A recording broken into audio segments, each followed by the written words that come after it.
ঐৰাম শুনক বদতি সুত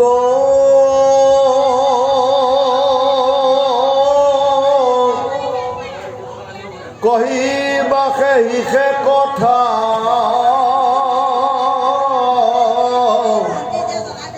যতই আছে কৃষ্ণৰ চৰিত্ৰ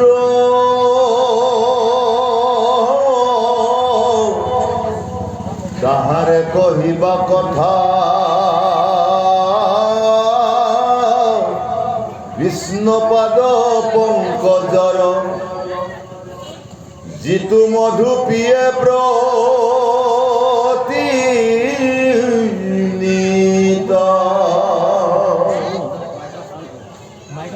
অসন্তয় আলাপ ব্যৰ্থ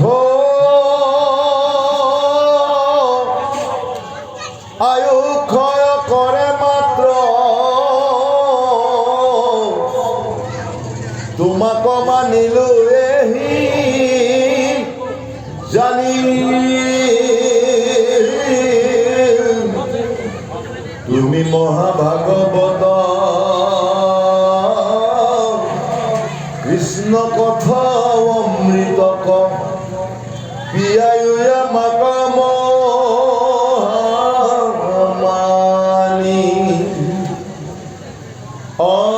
পৰীক্ষিত নিপতিৰ কহিও চৰিত্ৰ যত নাহিকে ভকত তাংক ভুল আদেশে শুনিবে বাঞ্ছা বিষ্ণু বৈষ্ণৱৰ কথা কৰি দুয়ো পাতে কণীৰ মূল অৰামে সিটো পৰীক্ষিত নিপ জিনিলন্ত্ৰ জম্বু দ্বীপ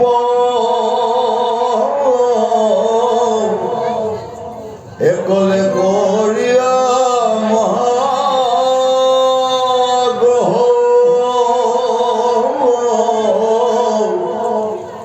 বান্ধিলন ধৰ্ম সেতু মহাৰাজ কিবা হেতু অকৰিলন তকলি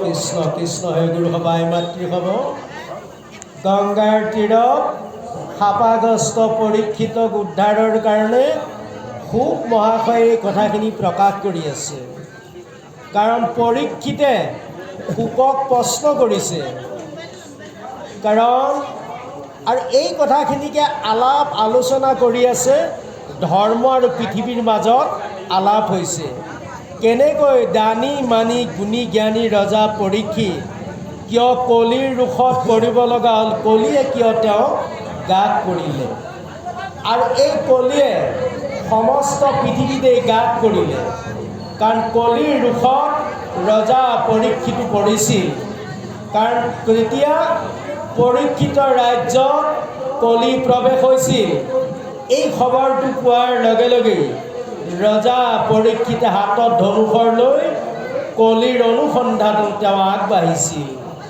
আৰু সেই সময়তে কলিয়ে ৰাজ পোছাক পৰিধান কৰি হাতত গদা লৈ ধৰ্মক মাৰি মাৰি তেওঁ তিনি পদ ভাঙি পেলাইছিল আৰু ধৰ্মই এপদৰ ওপৰতে খাৰা হৈ আছিলে আৰু তেতিয়া ৰজা পৰীক্ষিতে হাতত ধনুষৰ লৈ কোন তই মহাপাপিষ্ট মোৰ ৰাজ্য এনে অপকৰ্মত লিপ্ত হৈছ আৰু ধনুষৰ লৈ নিক্ষেপ কৰিবলৈ ধৰোঁতেই তেতিয়া কলিয়ে তেওঁক স্তুতি প্ৰাৰ্থনা কৰিলে যে মই কলি মোক তুমি প্ৰাণে নেমাৰি তুমি মোক ক্ষমা কৰা আৰু তেতিয়া কলিয়ে ৰজা পৰীক্ষিতক থাকিবলৈ অকণমান জেগা বিচাৰিছিল যে তোমাৰ এই শশাগৰা পৃথিৱীত বহুত জেগা আছে তুমি মোক অকণমান স্থান দিয়া থাকিবলৈ আৰু ৰজা পৰীক্ষিতে পহিলা মান্তি হোৱা নাছিল কলিৰ অনুৰোধত ৰজা পৰীক্ষিতে তেতিয়া কলিক কেইটামান স্থান দিলে য'ত বেশ্যাবৃত্তি হয়, য'ত মদ্যপান হয়, য'ত জুৱা খেল হয়, সোণৰ অলংকাৰ আৰু সীমাত কলিক স্থান দিলে। আৰু তেতিয়া কলিয়ে বৰ আনন্দ লাভ কৰি কোনদিনা ৰজা পৰীক্ষিত অপকৰ্মত লিপ্ত হয় এনে ভাৱধাৰাই কলিয়ে তেওঁ অপেক্ষা কৰি আছিল। এই সোণৰ আসনত যে কলিক যে স্থান দিছিল এই কথাটো ৰজা পৰীক্ষিতে পাহৰি পেলালে।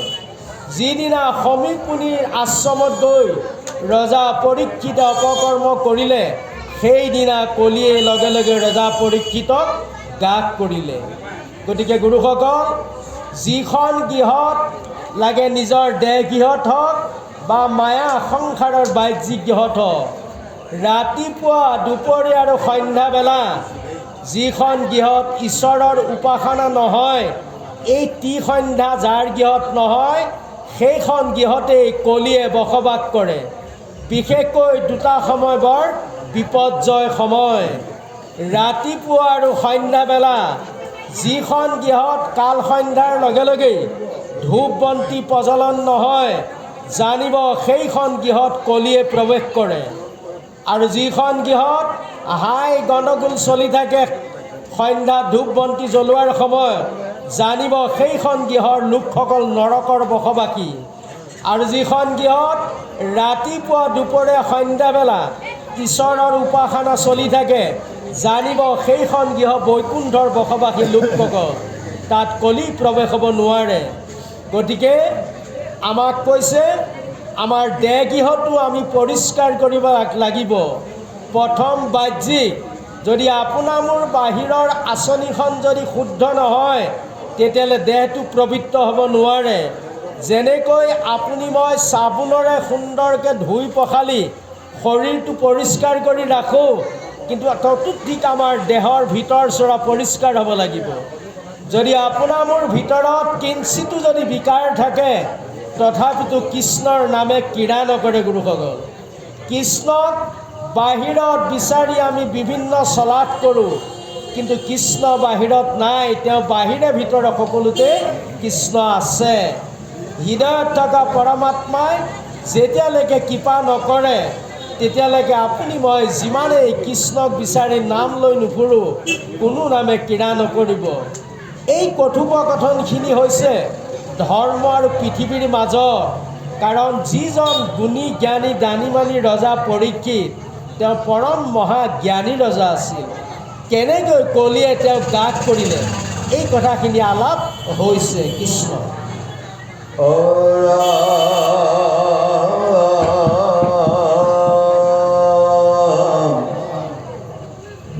মহাকৃষ্ণ শান্ত্ৰ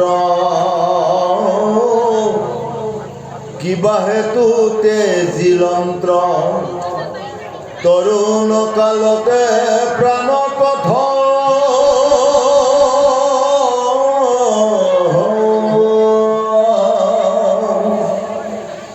পাইলা ৰাজা যেন গতি কহি মহামতি আমাৰ সমস্তে কথা অৰাম কহি বাকলৈলা তথা শুনিও শৌনক কথা অভিমন্যু পুত্ৰৰ চৰিত্ৰ উত্তৰাৰ জীউ ধন্য ইৰাৱতী নামে কন্যা বিবাহ কৰিলা পৰীক্ষিত অৰামে জন্মে জয় আদি কৰি উপজিল পুত্ৰ চাৰি কৰিলন দশ্ৰমে ধতিনী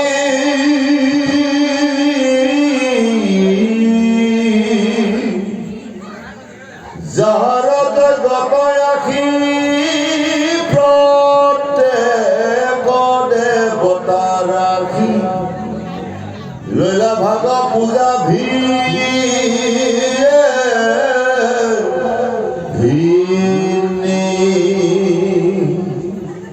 কৃষ্ণৰ চৰণে চিত্ৰ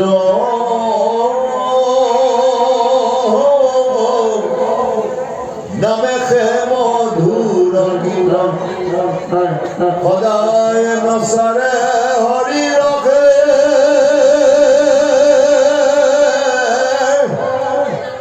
সংগৰ সংগতি নীতি বাঢ়ে ভকতি প্ৰীতি জগত ব্যাপী ৰজা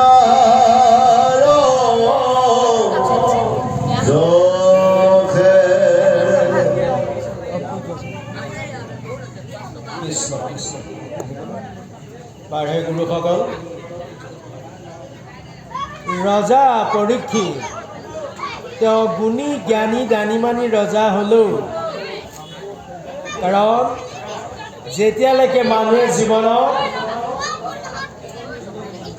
অভিজ্ঞতা প্ৰাপ্তি নহয় তেতিয়ালৈকে কৃষ্ণক লাভ কৰিব নোৱাৰে মানুহৰ জীৱনত ঘাত প্ৰতিঘাত বহু থাকে আৰু ত্যাগ আহিব লাগিব ত্যাগী ব্যক্তিয়ে কৃষ্ণৰ সেৱা কৰ্ম কৰিব পাৰে আৰু তেতিয়াই তেওঁ বৈৰাগ্য জন্ম হয় আৰু তেতিয়াই তেওঁ সন্ন্যাস ধাৰণ কৰিব পাৰে অৰ্থাৎ এই পৰীক্ষিত হ'ল আমাৰ মন যেতিয়ালৈকে স্থিৰ নহয় মানুহে নিজৰ জীৱনত কৰা অপকৰ্মবিলাক তেতিয়ালৈকে ত্যাগ কৰিব নোৱাৰে মন স্থিতপ্ৰজ্ঞ হ'ব লাগিব আৰু প্ৰজ্ঞাভাৱৰ জাগ্ৰত হ'ব লাগিব এতিয়া কথা হ'ল উত্তৰাৰ গৰ্ভত অভিমন্যু আৰু উত্তৰা পৰীক্ষিতৰ মাক আৰু দেউতাক যেতিয়া ৰজা পৰীক্ষিত নিজৰ মাতৃগৰ্ভত আছিল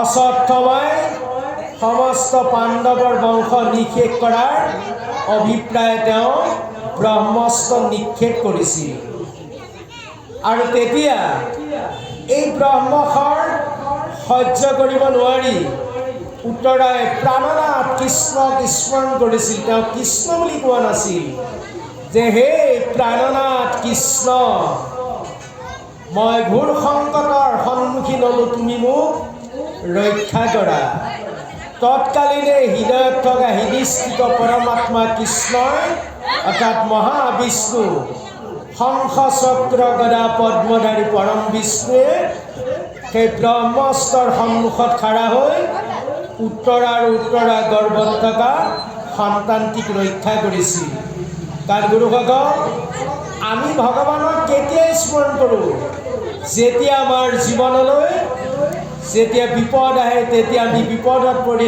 কৃষ্ণক আমি স্মৰণ কৰোঁ কিন্তু সম্পদৰ সময়ত আমি কৃষ্ণক পাহৰি পেলাওঁ আমি আৰ্ত ভকত হৈ আমি কৃষ্ণক চিঞৰি থাকোঁ যে প্ৰভু মই ঘোৰ সংকটত পৰিছোঁ তুমি মোক ৰক্ষা কৰা কিন্তু যেতিয়া আমাৰ জীৱনলৈ সম্পদ আহিল আমি কৃষ্ণৰ লগত সম্পৰ্ক ৰাখিব নিবিচাৰোঁ এইটোৱে আমাৰ জীৱনলৈ ডাঙৰ ভুল আহে কাৰণ বিপদে আপদে সম্পদে সকলো সময়তে কৃষ্ণক স্মৰণ কৰিব লাগে কিন্তু উত্তৰাই অকল বিপদৰ সময়তে যে কৃষ্ণক স্মৰণ কৰিছে সেইটো নহয় আৰু দুৰ্ঘোৰ সংকটৰ সময়তো প্ৰাণনাথ কৃষ্ণক স্মৰণ কৰাৰ লগে লগে কৃষ্ণই উত্তৰ আৰু সন্তানক ৰক্ষা কৰিছিল আৰু সেই পৰীক্ষিতে মাতৃগৰ্ভত থাকোঁতেই তেওঁ পৰম বিষ্ণুৰ দৰ্শন হোৱাৰ কাৰণে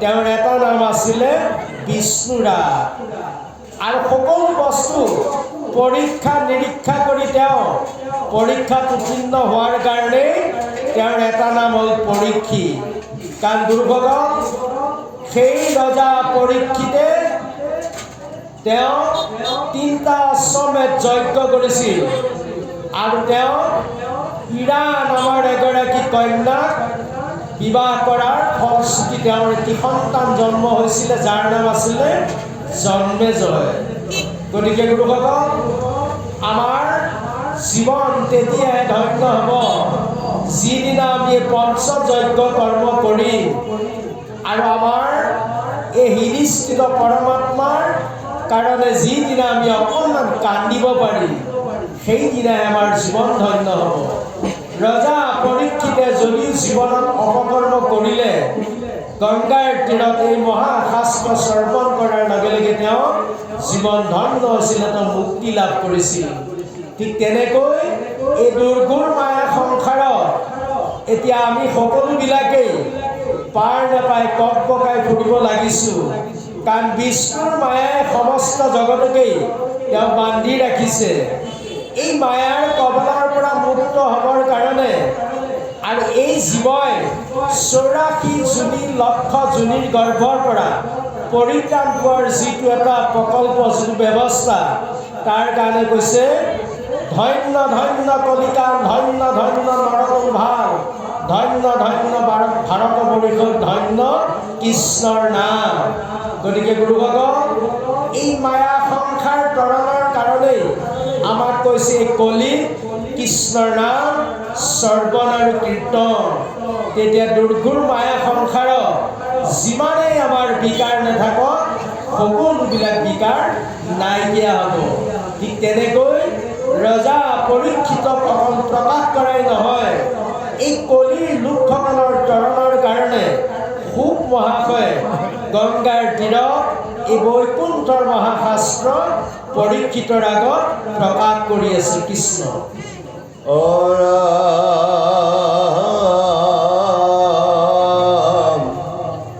উত্তপতে পালি প্ৰজা, এহিমতে মহাৰাজা, আশা খবে হস্তিনাপুৰত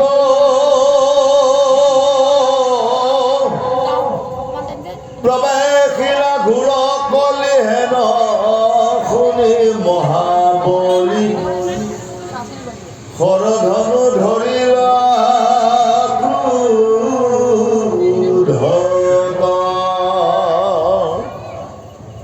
মৃগেন্দ্ৰ পৰাক্ৰম,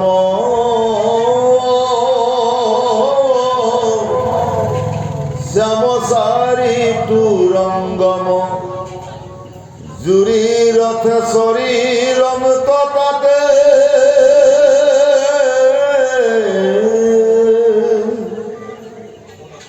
বহুবিধ বাদ্য বাজে হয় হস্তি সামৰাজে, কৰিলা পয়ানন নাথে, আৰম্বৰী লাজতে নিপ, জিনিলন্ত জম্বুদ্বীপ, লৈলা সাধি খবে কৰ ভাৰ, কৃষ্ণ অৰ্জুনৰ কীৰ্তি গাৱে শুনিবাহে প্ৰীতি, দেন্ত তাক বস্ত্ৰ অলংকাৰ, অয়মে হুয়া দেৱতাৰ দেৱ, পাণ্ডৱক ৰাখেব, হুইদ সাৰথি হুয়া সখী, কত বিৰাসন কৰি হাতত খড়গ ধৰি, নিদাবেৰি থাকা ৰাতি ৰখি। কৃষ্ণ কৃষ্ণ হে গুৰু ভাই মাতৃভাৱ। ৰজা পৰীক্ষিতে তেওঁ 4টা পুত্ৰক লৈ বৰ আনন্দৰে 3টা অশ্বমেধ যজ্ঞ কৰিছিল। আৰু তেওঁৰ ৰাজ্য নিজৰ প্ৰজাসকলক পুত্ৰ হিচাপে তেওঁ লালন পালন কৰিছিলে, নিজৰ পুত্ৰ সদৃশ সকলোকে দেখিছিল। কিন্তু তেনে ৰজা পৰীক্ষিতৰ এদিন তেওঁ বিপদ আহি গ'ল। কাৰণ সেইকাৰণে আমাক কৈছে কৰ্ম কৰাৰ আগতেই মানুহে 10 বাৰ চিন্তা কৰি কৰ্ম কৰিব লাগে। কৰ্ম কৰাৰ আগতেই জ্ঞান আৰু বিবেকক অৰ্পণ কৰিব লাগে। মনে ভাবা মতে এই কৰ্ম কৰিলে হয়তো সেই কৰ্মটো ভাল কিংবা বেয়াও হ'ব পাৰে। গতিকে তৎকালীনে আমি কৰ্ম নকৰি বিবেক জ্ঞানক অৰ্পণ কৰি যদি কৰ্ম কৰা যায়, ভুল হ'লেও কিঞ্চিত ভুল হ'ব, কিন্তু সকলোবিলাক ভুল হ'ব নোৱাৰে। ঠিক তেনেকৈ যিজন ৰজাই নিজৰ পৰাক্ৰমৰ বাহুৰ বলেৰে সমস্ত পৃথিৱী জয় কৰিছিল, 3টা অশ্বমেধ যজ্ঞ কৰিলে, তেনে এজন ৰজাই এদিন কলিৰ নিগ্ৰহত তেওঁ বান খাই পৰিল। কিয়নো তেওঁ সমীৰ মুনি অপকৰ্ম নকৰি তেওঁ সেই কৰ্মটো কৰাৰ আগতেই তেওঁ যদি এবাৰ নিজকে যদি চিন্তা কৰি চালে হয়, কাৰণ মই এটা আত্মা, মই দেহধাৰী নহয়, এই ভাৱধাৰা তেওঁৰ যদি মনলৈ আহিল হয়, তেনে ৰজা পৰীক্ষিতে এই অপকৰ্ম কেতিয়াও নকৰে। কাৰণ গুৰুভকল এই বস্তুটো আমাক দেখাইছে আমি তৎকালীনেই কৰ্মবিলাক কৰিব নালাগে। কৰ্ম কৰাৰ আগতে আপুনি মই তাক 10 বাৰ চিন্তা কৰিব লাগিব। কৰ্মটো ভাল কিংবা বেয়া, আমাৰ বিবেকে তাক অনুশোচনা জাগ্ৰত কৰি দিয়ে। ঠিক তেনেকৈ ৰজা পৰীক্ষিতে অপকৰ্মত লিপ্ত হোৱাৰ পাছতেই তেওঁৰ ৰাজ্যলৈ অশান্তিৰ পৰিৱেশ আহিছিল।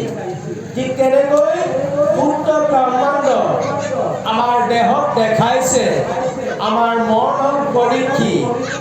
এই মনে কাৰণ জ্ঞানক আশ্ৰয় কৰি যদি কৰ্ম নকৰে, তেতিয়াহ'লে সদায় অশান্তি সদায় সৃষ্টি হৈ থাকে।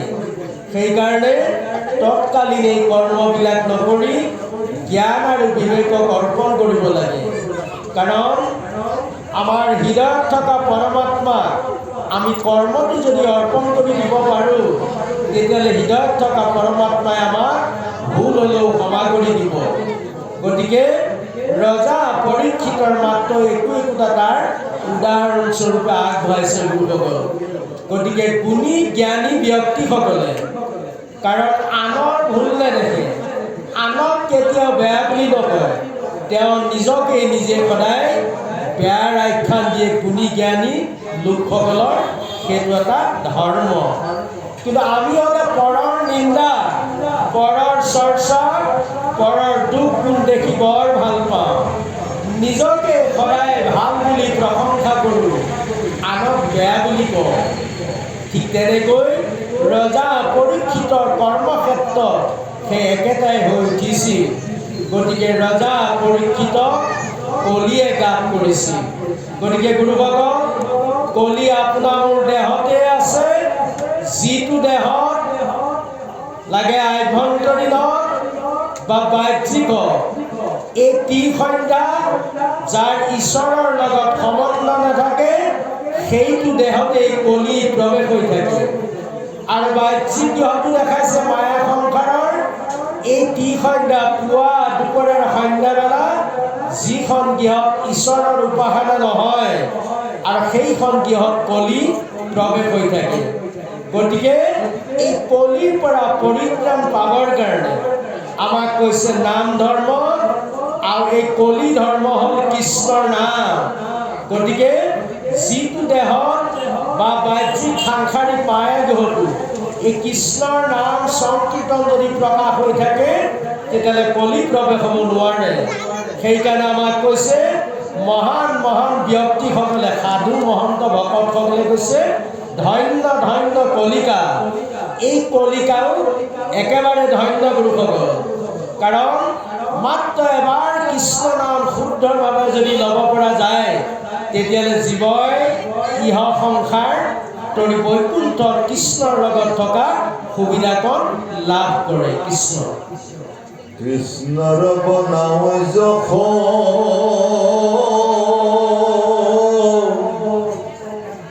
বাহি যায় প্ৰেমৰ ৰস, পুলকে হৃদয়ৰ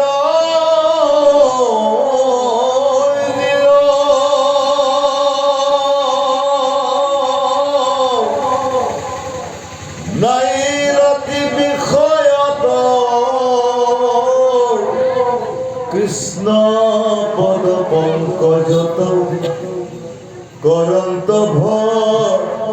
কতিম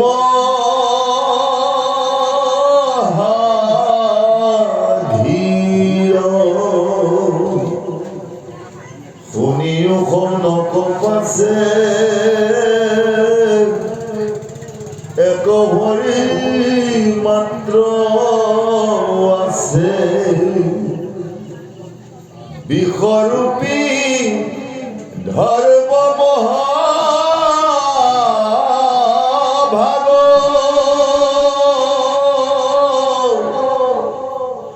মাৰে কলি দণ্ডলয়া অনন্তৰে পাইলা গয়া ধেনুৰূপ পৃথিৱী কলাগ অৰামে মনত পৰম দুখ লুটকে তিতিল মুখ দেখি ধৰ্মে পুষন্ত ভূমিক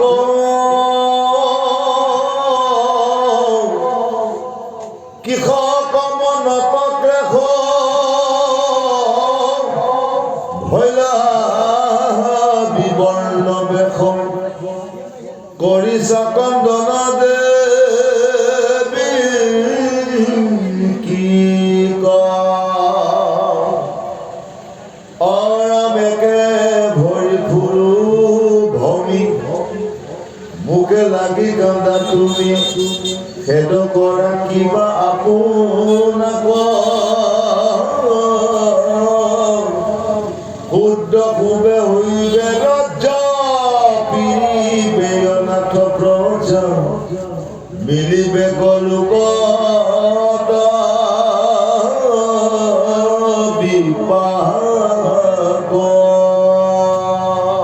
কৃষ্ণ কৃষ্ণ হে গুৰু সভাই মাতৃ হ'ব কাৰণ যেতিয়া গুপ্তচৰৰ মুখেৰে ৰজা পৰীক্ষিতে তেওঁৰ ৰাজ্যত কলি প্ৰৱেশ হোৱা এই খবৰটো পাইছিল হাতত ধনুষৰ লৈ ৰজা পৰীক্ষিতে কলিৰ অনুসন্ধানত তেওঁ অৰণ্যত ভ্ৰমি ফুৰিছিল আৰু ঠিক সেই সময়তে ৰজা পৰীক্ষিতে দেখা পালে এটা বিষ যে এখন ভৰিৰ ওপৰতে তেওঁ খাৰা হৈ আছে আৰু কলিয়ে হাতত গদাৰ লৈ প্ৰহাৰ কৰিয়ে আছে আৰু এই ধৰ্ম সেই বিষৰূপী ধৰ্ম এই অৱস্থা দেখি আই বসুমতীয়েও কান্দিছিল তেতিয়া ধৰ্মৰূপী সেই বিষে তেতিয়া সুধিছিল আই বসুমতী যে হে পৃথিৱী মা তুমি কিয় কান্দিছা তেতিয়া মা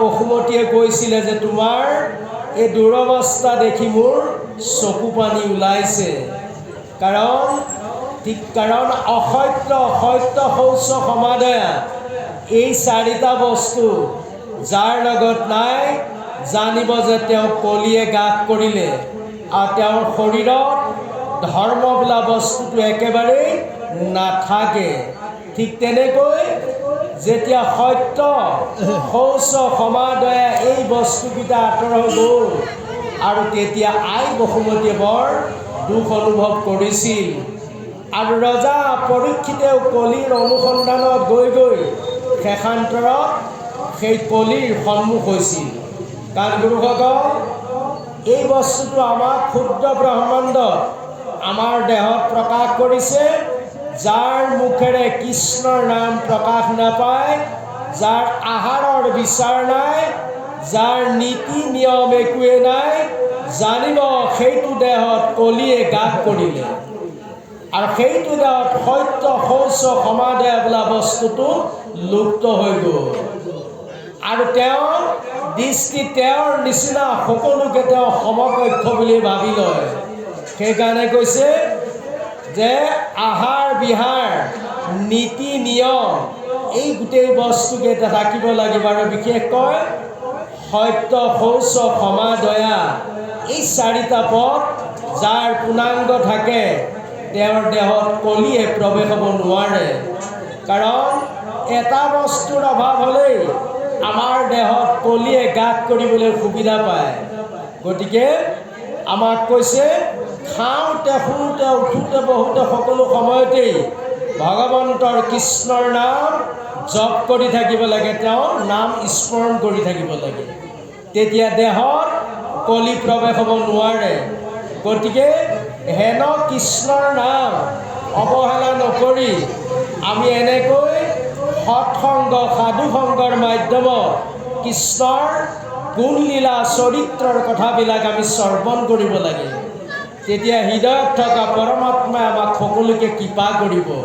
গুৰুসকল, এই দেহ পৃথিৱী বৰ অশান্তি। বিশ্ব ব্ৰহ্মাণ্ডত যেনেকৈ কলিৰ ৰোষত পৰি পৃথিৱীয়ে কান্দিছে, ধৰ্মই কান্দিব ধৰিছে। ধৰ্মৰ মাত্ৰ এখন ভৰিৰ ওপৰতে ধৰ্ম খাৰা হ'ল, তিনিখন ভৰি কলিয়ে ভাঙি পেলালে। ঠিক তেনেকৈ আমাৰ শুদ্ধ ব্ৰহ্মাণ্ডত দেহ পৃথিৱীত ধৰ্ম লোপ পালে, অধৰ্মই চানি ধৰিলে। কাৰণ সত্য শৌচ সমাদয় বোলা বস্তুটো আমাৰ দেহত নাইকিয়া হ'ল। খাদ্য বিচাৰ নাইকিয়া হ'ল।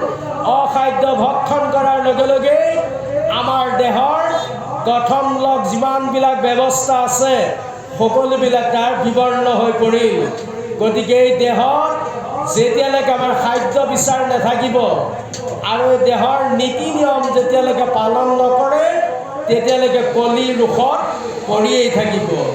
গতিকে গুৰুসকল, এই দেহ পৃথিৱীখন সুন্দৰকৈ ৰাখিবৰ কাৰণে আমাক কৈছে কৃষ্ণৰ নাম আৰু কৃষ্ণৰ সেৱা কৰ্ম, অৰ্থাৎ ভকতি মাৰ্গৰ মাধ্যমেৰেহে কৃষ্ণক লাভ কৰিব পৰা যায়। এই ভকতি সাধু সংগ কৰিলে সৎসংগৰ মাজত গৈ কৃষ্ণৰ কথা শুনাৰ লগে লগেই আমাৰ শৰীৰত যিমানবিলাক বিকাৰ আছে সকলোবিলাক নাইকিয়া হ'ব আৰু তেতিয়া কৃষ্ণৰ নামে ক্ৰীড়া কৰিব। গতিকে আজি হেন জানি ৰজা পৰীক্ষিতেও অন্তিম বেলিকা গৈ শুক মহাশয়ৰ চৰণত তেওঁ নিজকে আত্মনিবেদন কৰিছিল যে হে প্ৰভু, তুমিয়ে জগতৰ ঈশ্বৰ, তুমি মোক এই বৈকুণ্ঠৰ মহাশাস্ত্ৰৰ মাধ্যমেৰে কৃষ্ণৰ লীলা চৰিত্ৰৰ কথাবিলাক মোক শ্ৰৱণ কৰোৱা। জানো তেওঁৰ কথা শুনি শুনি মই মোৰ এই দেহটোত মই থকা সমস্ত মলবিলাক নাইকিয়া কৰিব পাৰোঁ আৰু জানো মই নিজকে চিনিব পাৰোঁ। কাৰণ গুৰুসকল, চিন ভাই চিন, নিজক চিন, নিজক নিচিনিলে হয় ভিন ভিন। এতিয়া আমি নিজকেই মই মোৰ ভাৱত অহংকাৰত মৰ্ত হৈছোঁ। মই মোৰ এই দুটা কথাতে আমি লাগি ইহ সংসাৰত আমি নিজৰ প্ৰাণ ত্যাগ কৰিছোঁ। আকৌ পৰলৌকিকৰ ব্যৱস্থাটো আমি নৰকলৈ ঠেলি দিছোঁ। এই মই আৰু মোৰ অহংকাৰ দুটা যেতিয়ালৈকে বৰ্জন নহয় তেতিয়ালৈকে জীৱাত্মাই মুক্তি লাভ কৰিব নোৱাৰে।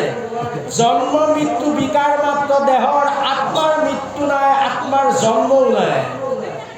মাত্ৰ দেহৰে একো একোটা নাম থাকে গুৰুসকল।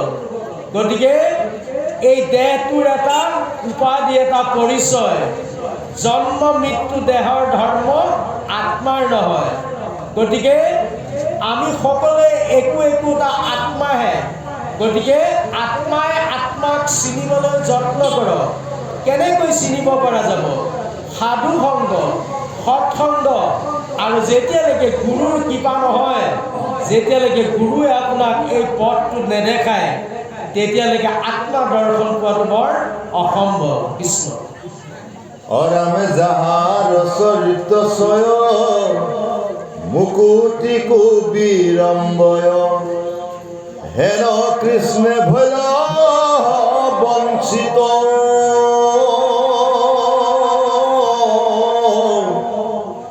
হরির বিরহে ভূমি ভৈল ক্ষীণ দেহ তুমি কিবা তাতে সুস্থ নুহিছি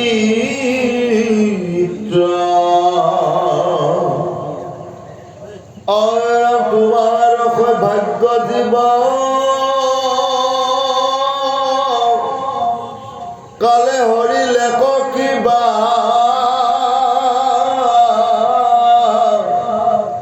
কহিও দুখৰ বিতান্ত ধৰ্মৰ বচন শুনি বসুমতী মনে গুণি কান্দি কান্দি তান্ত বুলি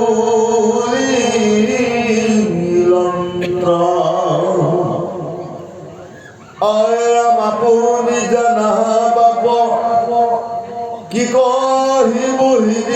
তাপ গোবিন্দে বঞ্চিত ভৈৰ লোক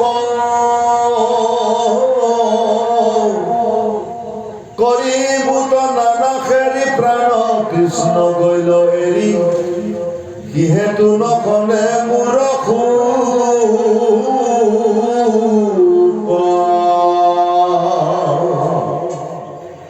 ব্ৰহ্মবাদী দেৱলোক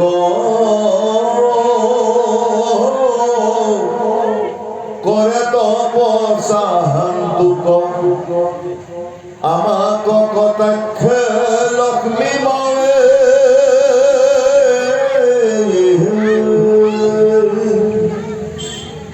হেন লক্ষ্মী খবৰি হুইয়া চৰণৰ চেৰি নিতান্তে বুঝতে যাৰ পাৱে কৃষ্ণ কৃষ্ণ হে গুৰু ভাৱ ধৰ্ম আৰু আই বসুমতীৰ মাজত ইমান সুন্দৰ এটা বাৰ্তালাপ হৈছে। ধৰ্মই আই বসুমতীক সুধিছিলে যে মা বসুমতী তুমি কিয় কান্দিছা, ধাৰে ধাৰে তোমাৰ চকুলো বৈছে, তুমি কিয় কান্দিছা? আৰু তেতিয়া আই বসুমতীয়ে বিষৰূপী ধৰ্মৰ আগত এই কথাখিনি প্ৰকাশ কৰিছে, কাৰণ বৈকুণ্ঠপতি লক্ষ্মীৰ স্বামী মাধৱ যেতিয়া তেওঁ তেওঁৰ ভৰিৰ মোৰ পৰশ যেতিয়া মোৰ ওপৰত পৰে মই বৰ আনন্দ উপভোগ কৰি আছিলোঁ। আৰু যেতিয়ালৈকে তেওঁ আছিল পৃথিৱীত তেতিয়ালৈকে ধৰ্ম আছিল, আৰু তেতিয়ালৈকে সত্যতা সত্য শৌচ সমাদয়া দ্বিতীয় গৰা সকলোবিলাক আছিল। আৰু তেওঁ যোৱাৰ পাছতেই সকলোবিলাক তেওঁৰ লগতে গুচি গ'ল। আৰু দুষ্টৰ দুৰাচাৰৰ অত্যাচাৰত মই থাকিব নোৱাৰি মই বৰ অশান্তি ভোগ কৰিছোঁ। আৰু মোৰ এইটোৱে বৰ ডাঙৰ দুখ, কাৰণ বৈকুণ্ঠপতি যেতিয়া লক্ষ্মীৰ স্বামী কৃষ্ণ যেতিয়া মোৰ ওপৰত তেওঁ পৰশ পৰিছিল মই নিজকে বৰ আনন্দ উপভোগ কৰি আছিলোঁ। কিন্তু আজি সেইখিনি পৰম সৌভাগ্য মোৰ পৰা বঞ্চিত হ'লোঁ, কাৰণ তেওঁ যোৱাৰ পাছতে এই পৃথিৱীত কলিয়ে গাত কৰিলে, দুষ্ট দুৰাচাৰৰ ৰাজ্য ভোগ হ'ল, আৰু মই বৰ অশান্তি অনুভৱ কৰিবলগীয়া হৈছে। এই মোৰ জীৱনত এটা বৰ ডাঙৰ দুখ। এই কথাখিনি প্ৰকাশ কৰিছিল আই বসুমতীয়ে। কাৰণ গুৰুসকল আই মাতৃসম এই ক্ষুদ্ৰ ব্ৰহ্মাণ্ডত আমাৰ দেহটোক কৈছে এখন পৃথিৱী। এই দেহত যাৰ সত্য শৌচ ক্ষমা দয়া এই চাৰিটা সম্পদ যিটো দেহত নাই সেইটো দেহত কলিয়ে গাত কৰে, আৰু সেইটো দেহ সদায় অশান্তিৰ পৰিৱেশ হৈ থাকে। গতিকে সেই দেহ প্ৰকৃতি দেহ পৃথিৱীয়ে বৰ অশান্তি অনুভৱ কৰে, কাৰণ আমাৰ এই দেহত ৩৩ কোটি দেৱতা, ১৪ পাৰিষদ, ১২ বৈষ্ণৱ, ৬ ভক্ত আৰু ইদিস্থিত পৰমাত্মাক লৈ এই ১৫জন দেৱ এই আমাৰ দেহতে বিৰাজ হৈ আছে। কাৰণ যিটো দেহত শুদ্ধ বাতাৱৰণ নাই সেই দেহটোত ঈশ্বৰ কৃষ্ণই পূজা সেৱা নাপায়, আৰু তেতিয়া সেই দেহটো বিপদে পৰিচালিত হয়। আৰু এই জীৱই দুৰ্ঘুৰ মায়া সংসাৰত কৰ্ম বন্ধনত বান্ধ খাই পৰে। সেইকাৰণে কৈছে জীৱৰ তৰণৰ কাৰণে আমাৰ দেহটোক আমি সুন্দৰ ৰূপে তাক পৰিচালনা কৰিব পাৰিব লাগিব। কাৰণ ইন্দ্ৰিয় বৃত্তিবিলাকক ভকত বনাই লৈ ধৰ্মৰ খুঁটিটো আমি পুতিব পাৰিব লাগিব। কাৰণ এই দেহত মনে হ'ল দেহৰ ৰজা। এই মনে যি ইচ্ছা কৰে ইন্দ্ৰিয়বিলাকক তাকেই কৰ্ম কৰাবলৈ বাধ্য কৰে, আৰু মনৰ ইচ্ছাতে ইন্দ্ৰিয়ই কৰ্ম কৰে, আৰু ইন্দ্ৰিয়ই কৰ্ম কৰাৰ ফলশ্ৰুতি এই জীৱ কৰ্মবন্ধনত বান্ধ খাই পৰে। সেইকাৰণে দেহ পৃথিৱীয়ে কান্দিছে, কাৰণ এই দেহটো অশান্তিৰ পৰিৱেশ। দেহত শান্তি বোলা কথা নাই।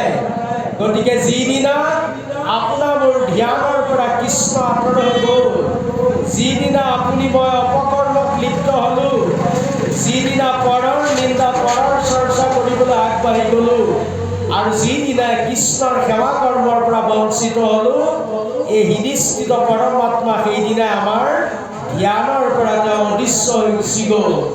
এই কথাষাৰ প্ৰকাশ কৰিছে বিশ্ব ব্ৰহ্মাণ্ডত পৃথিৱীয়ে আৰু শুদ্ধ ব্ৰহ্মাণ্ডত আমাৰ দেহ পৃথিৱীয়ে আমাৰ ধৰ্মক প্ৰকাশ কৰি আছে কৃষ্ণ।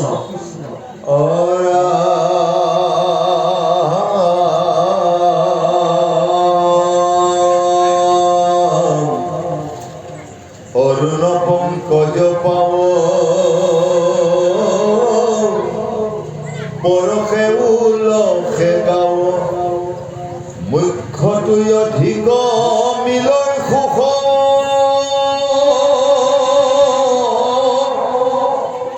হেন বন্ধু কৃষ্ণে মোক গৈল তেজি নিজ লোক কি কহিব বিৰহ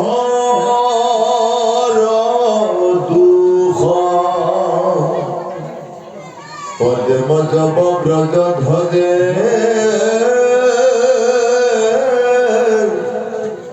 অঙ্কুশয় অঙ্কিত খুঁজে ভৈলু মই অতি অলঙ্কিত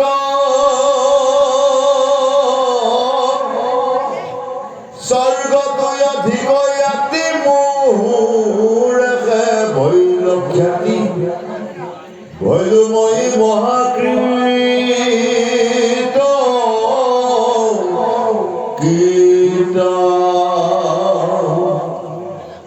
অরাম রোমাঞ্চিত ভৈল গাব বাহি গল গর্ব ভাব প্রভু তল ভিলু মহামান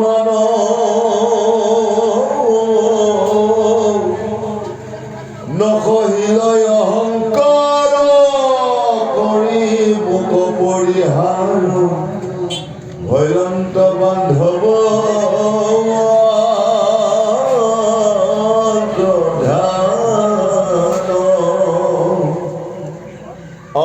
মনে কদুৰ জন ৰাজা সাজিয়া প্ৰাৰম্ভে প্ৰজা মহন্ত কৰে অপকাৰ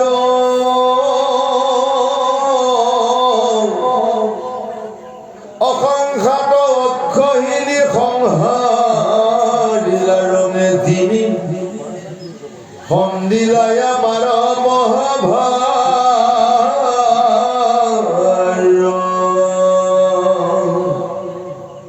আৰাম যিহেতু নিৰ্ভয় মনে বাপ তুমি ত্ৰিভুৱনে চাৰি তৰি ভমিলায়া পুনে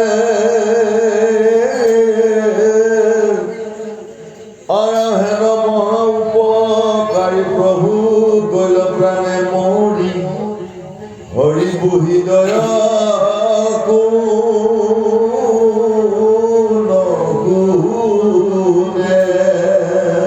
কৃষ্ণ কৃষ্ণ হে গুৰু হ'ব। আই বসুমতীয়ে নিজকে লৈ তেওঁ বহুত ধন্য মানিছিল, কাৰণ ব্ৰহ্মাকে আদি কৰি সমস্ত দেৱগণে ভগৱন্তৰ চৰণ সেৱা কৰিবলৈ সদায় তেওঁক স্তুতি কৰি থাকে, কিন্তু তেওঁ চৰণ সেৱাৰ সেইকণ ভাগ্যও লাভ কৰিব পৰা নাছিল। তেনে জগতৰ ঈশ্বৰ কৃষ্ণক সদায় আই বসুমতীয়ে তেওঁ চৰণ সেৱা কৰিবলৈ সুবিধা পাইছিল।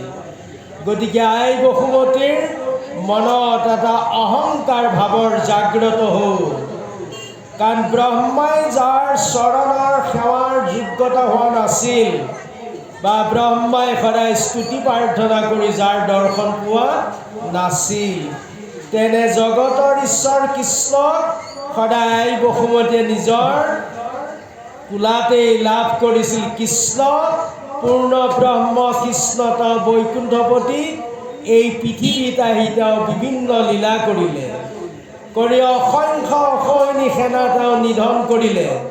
ভগৱন্তৰ অৱতাৰ ধাৰণ কৰা এটাই লক্ষ্য, ক্ষিতিভাৰ হৰণ ধৰ্মক স্থিতি অধৰ্মক নাশ কৰি সাধু মহন্ত সন্তসকলক জীয়াই ৰখাৰ ভগৱন্ত একাগ্ৰ লক্ষ্য। গতিকে ভগৱন্তই অসংখ্য অসৈনী সেনা নিধন কৰি ধৰ্মক স্থিতি কৰিলে আৰু তেওঁ সমস্ত কৰ্ম শেষ কৰি তেওঁ বৈকুণ্ঠলৈ গুচি গ'ল। গতিকে আই বসুমতীৰ মনত এই ডাঙৰ এটা অশান্তিৰ সৃষ্টি হ'ল। কাৰণ ভগৱন্তৰ পদচিহ্ন ধ্বজ বজ জৱ পংকজ অংকুশ এই পঞ্চচিহ্ন যেতিয়া আই বসুমতী কোলাত পৰে, আই বসুমতীয়ে নিজকে বৰ আনন্দ উপভোগ কৰিছিল আৰু নিজকে তেওঁ ধন্য মানিছিল। আৰু এই ধন্য লৈ সেইকাৰণে গুৰুসকল আমাক কৈছে, বহুত গুণী জ্ঞানী লোকসকলো কেতিয়াবা মতিভ্ৰম হৈ যায়। কাৰণ বহুত জানো বুলি কাৰোবাৰ মনলৈ যদি এই অহংকাৰ ভাৱটো আহিল, এদিন তেওঁ হৃদিস্থিত পৰমাত্মাক তেওঁ হৃদয়ৰ পৰা তেওঁ দূৰলৈ ঠেলি দিয়ে। সেইকাৰণে কৈছে গুণী জ্ঞানী লোকসকলে বহুত জানিলেও কেতিয়াও তেওঁ নিজকে জানো বুলি প্ৰকাশ নকৰে। তেওঁ আনতকৈ সদায় হীনতা জ্ঞান কৰে, নিজক আনক শ্ৰেষ্ঠ বুলি প্ৰকাশ কৰে। ঠিক তেনেকৈ আই বসুমতী এটা সময়ত বৰ অহংকাৰ হৈ পৰিল। কাৰণ ব্ৰহ্মাই যাৰ চৰণ সেৱাৰ কৰিবলৈ সুবিধা নাপালে, বৈকুণ্ঠপতি লক্ষ্মীৰ স্বামীক সদায় পাই অহংকাৰত তেওঁ উফন্দি পৰিছিল। গতিকে ভগৱন্তই এই লীলা শেষ কৰি তেওঁ পৃথিৱীৰ পৰা তেওঁ বিদায় ল'লে। গতিকে এই আই বসুমতীয়ে এই কথাখিনি ধৰ্মৰ আগত প্ৰকাশ কৰি তেওঁ কান্দিছে যে কাৰণ যে প্ৰভু তেওঁ চৰণ সেৱাৰ পৰা মই বঞ্চিত হ'লোঁ আৰু তেওঁ বৈকুণ্ঠলৈ যোৱাৰ পাছতেই এই মোৰ পৃথিৱীখন অহংকাৰে ভৰপূৰ হ'ল। কলিয়ে গাত কৰিলে, অধৰ্মই চানি ধৰিলে, ধৰ্ম লোপ পাবলৈ ধৰিলে। কৃষ্ণ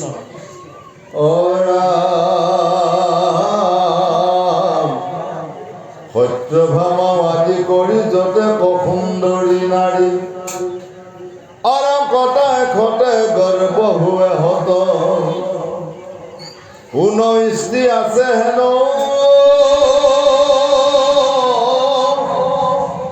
সহিবে বিৰহ টান হেননতো দেখো তই লোক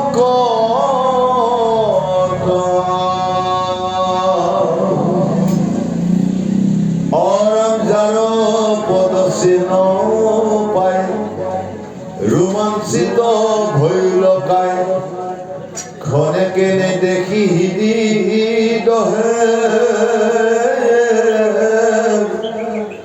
হেন প্ৰভু গলা তেজি শোক সাগৰত মজি মৰু হেৰা প্ৰভুৰ বীৰ হে পৰম সুন্দৰ বেশ দৰ্শনে হৰে কেশ মুখ্যটোৱে অধিক মিল সুখ নয়ন পংকজ পাখি শুনা শাৰী শত হাসি দুনাই নেদেখিবই সিটো মুখ আৰামে লোকৰ অৰ্থ হেতু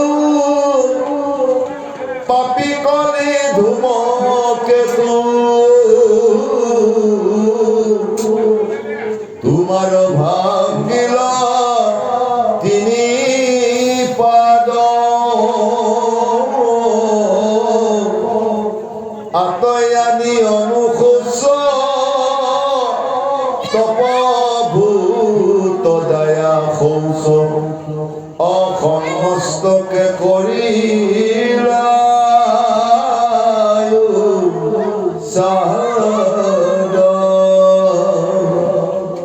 আর আমি তোমাকে চিন্তু মনে কিন্তু প্রভু অবিহনে আর কেন মতে বটিব সম্প্রতি আর আমি ভুলি নমাই মাথ হা কৃষ্ণ প্রাণনাথ অদাকিয়া কান্দিলা